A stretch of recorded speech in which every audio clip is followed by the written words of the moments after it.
Cradle, The Rise of the Chosen, Chapter 5. Kisa, Kisa, Kisa, repeated Kudos, but Takuma sat there with his eyes open and ignored his Duliman. We haven't eaten or drank in 10 hours. This seemed to snap Takuma out of his trance. Sorry, my dutiful Duliman. Eat if you want, but I have to stay this way. For the Volkumen? Yep, that's the current mission. Takuma went back into his trance for a few more hours, and anyone would be able to see that Kudos was in pain. If Takuma could speak, he'd know Kudos was hurting from this fast, and that would be an understatement. We must leave now, Takuma informed. What did you see? I saw nothing, but I've got an Artulu now, a warm sensation in the heart that acts like a spiritual metal detector in a sense, as the people of Takuma's time would describe it as. Kudos shot up and sat straight. Takuma winked at him and they left at once. The walk to Iriptu would be long in the dark, even though it was only 7 miles away on the Suruku-Tiku dirt highway. Sit, Kudos. We can finally have fidu, breakfast. They ate in silence for the first few minutes, and it was plain to see the life come back into Kudos.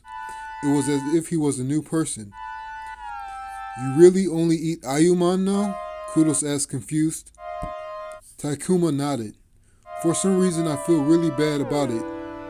The animals. Be new to me, huh? Maybe it's because sometimes I feel like an animal. To the gods? Perhaps. Come, let's eat and get to Iriptu. The moon stayed right in the center of the trail for the whole trip to Iriptu, and Takuma kept falling in and out of the trance all along the way. As he said, it wasn't as if he was having visions, but the Arturulu was intense and was burning calories and food. Iriptu, or the portal in Iriptu, was just down the hill in the lush valley, and both Kudos and Takuma were stunned. It's like being blind, Kudos said. Strong spiritual haze. Kudos stared at his Winitsu for a moment, but you can still feel it down there, whatever it is. Takuma sighed deeply and put a finger on his right temple, a gesture that meant we see eye to eye. We're past that now, way past that now. You're scaring me. Such is life. Such is life. He wasn't expecting to see such a huge stone slab in front of the portal. The 100-meter rock dwarfed the portal, just a plain door in the face of the low part of the mountain. Takuma and Kudos were at the foot of the stairs on the side of the rock and could see everything, but his Arturu was ice cold now. And they waited for an hour, mostly in silence, and nothing notable changed. After another 30 minutes, a thick haze rolled down the mountain like liquid, cloudy ice and covered the stone slab. This time, Arturulu was on fire. They're here, Takuma stated. There's more than one? That doesn't matter. Listen. Approach them slowly and carefully. I want to see something. I'm too scared to do that, Kisa. That's alright, my friend. I'll handle this. Takuma stood up from his kneeling position and straightened his jacket. Kudos grabbed Takuma's left forearm firmly. Wait, a man has to fulfill his duty. Takuma kneeled and nodded, and Kudos went up the stairs into the fog with no hesitation. It was only 5 minutes later that Takuma saw a massive amount of sparkles in all colors erupt in the middle of the haze. Kudos came back down looking out of breath. I didn't see them, but I knew they were there. I gave Kimum, bowed respectfully, and they just left. You saw it. I think you should try to go next, Kudos added. I want you to go again, and go now. They're back.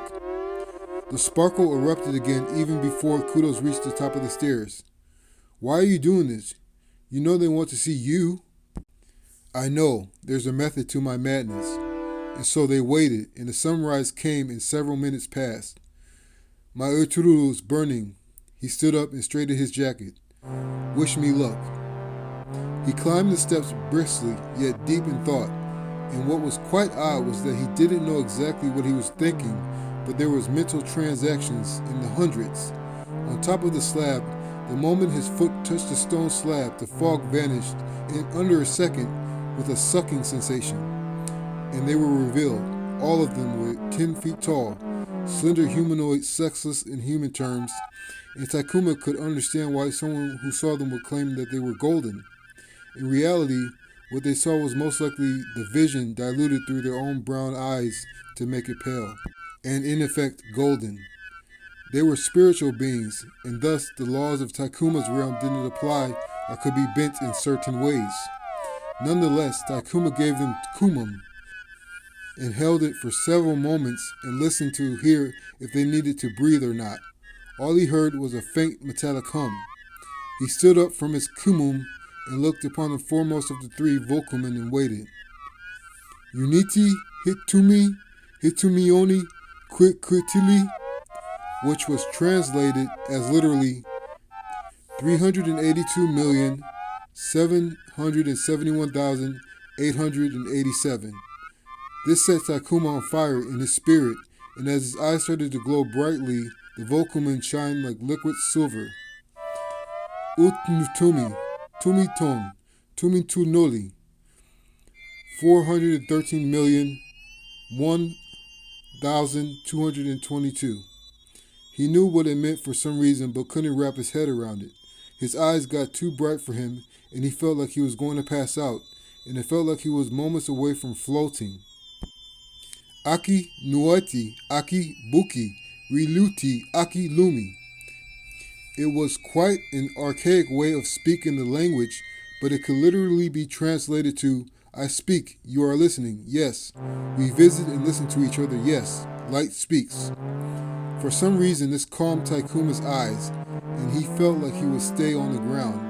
He cleared his throat. Royal heroes, you are revered. You are revered. Tell me what you need. There was a long silence, omitting that low metallic hum, and the Volkumen stood statuesque still. Then the foremost one's head tilted slightly, as if looking at Takuma for the first time. I speak, you come. Come to our homes. I speak. You listen. We will go teleport. Royal heroes, I will indeed come. First I must speak to my wise king.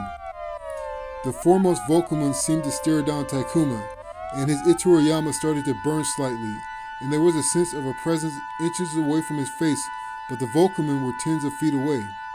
Then the Itoriyama cooled, but shone a bright flash before dimming. I speak. You have 5 hours. And simultaneously they all folded down to sitting cross-legged on the massive stone slab. Takuma had to catch his breath. What the hell happened up there? I guess I made contact with the Volkumen, Takuma answers sterilely. How are you completely dry? It was pouring down cats and dogs here for 15 minutes. Then it suddenly stopped when you came down the stairs. Kudos wondered frantically. Takuma did notice he was drenched, and he himself was dry. We will talk on the way to the capital palace. Takuma explained everything that happened the best he could, and it was clear that it still wasn't sinking into Kudos, but he was working with it as they walked. Please, don't go. Takuma patted Kudos' shoulder and smiled. It's destiny. I'm sorry. Kudos looked off, apparently to stop the tears. I'm no sucker, Kudos. I already owe you, protector. When they were mere feet away from the capital road, Kudos broke the silence. What do you think it will be like? That's not my concern. I must bring back gifts for my people. Kudos smiled wide at his kusa. All I want from you is to take care of my family if I don't come back. Ito nodded and placed a hand over his heart. But please, bring back blessings. Kudos, you don't have to go back with me, Takuma explained. Oh yes, I do. They smiled in front of each other for a moment and took the path back to Iriptu. Kudos agreed to wait at the bottom of the stairs while Takuma left with the Volkumen. They embraced and prayed the Ushilil together, an ancient vow of friendship sung like a hymn in unison. The Volkumen stood up as Takuma approached. They seemed a darker gold color but it was just the light their spirits emitted into Taikuma's eyes at the moment. The foremost Volkuman walked up to Taikuma, and it took everything in the young man not to step back. The Volkuman raised his right hand with his index finger pointed towards Taikuma, and then put the cool tip of it between Taikuma's eyes. Time into time, and everything went white.